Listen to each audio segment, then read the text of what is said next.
কথা যদি তুমি চিন্তা করো, তোমার দ্বারা গুনাহ হতে পারে না। সাধারণ ফ্যামিলির একটা ছেলে ছিল, ওই ঘটনা বইলা বয়ানীতি টানবো বন্ধুরে। সাধারণ ফ্যামিলির, মধ্যবিত্ত ফ্যামিলির একটা যুবক সন্তান 23-24 বছরের বয়সের হবে। প্রতিদিন বাবা তারে কোটা দেয়, আমার হোটেলে খাস, বয়া বয়া খাস, কামাই করতে পারোস না। এরকম আমরা বলি না। সন্তান আবার বলে খায়া মইতো। প্রত্যেক দিন বাবা আর ছেলের মধ্যে একটু ঝগড়াঝাটি হয়। হঠাৎ একদিন যুবক সন্তান তার কলিজার মধ্যে একটু ব্যথা অনুভব করছে। যুবক সন্তান ডাক্তারের কাছে গেল। ডাক্তার তাকে আলট্রাসাউন্ড করে বলে, যুবক রে, যদি বেশি থেকে বেশি দিন তুমি বাঁচো, মাত্র 30 দিন দুনিয়ার জমিনে তুমি আছো। এবার যুবক চিন্তা করে, আমি যদি এই কথাটা আমার বাবারে কই, আমার বাবা কষ্ট পাইব, আমার মারে যদি কই, আমার মা কষ্ট পাইব।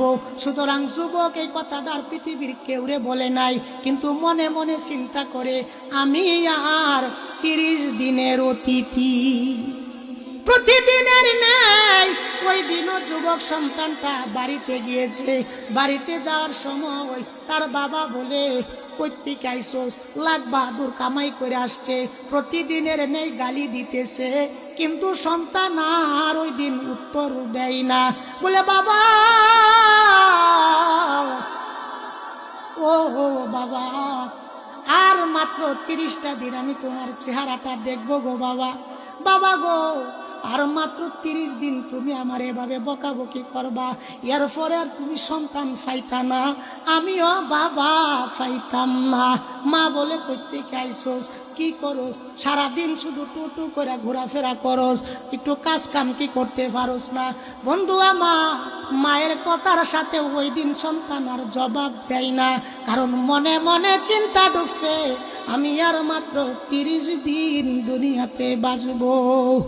বন্ধু আমার, এবার সন্তান যখন বাহিরে বের হয়েছে, প্রত্যেকটা যুবক ফুলাফানের বন্ধু বান্ধব থাকেনি। ওই যুবকটার একটা বন্ধু ছিল, হুদাই খামাকা ঠাস করে তার গালের মধ্যে একটা চর মারছে। সে গালটার মধ্যে ভাবে ধৈরা বলে, বন্ধুরে,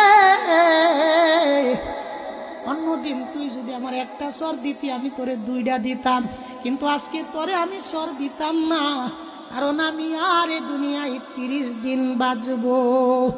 সুতরাং তার ব্যবহার চেঞ্জ হয়ে গিয়েছে, মাটির একটা মানুষ হয়ে গিয়েছে, কারণ তার মনের ভিতরে ঢুকছে সে আর কতদিন বাঁচবে, কতদিন। আল্লাহ তাআলা বলেন, কুল্লু নাফসিন যায়িকাতুল মাউত।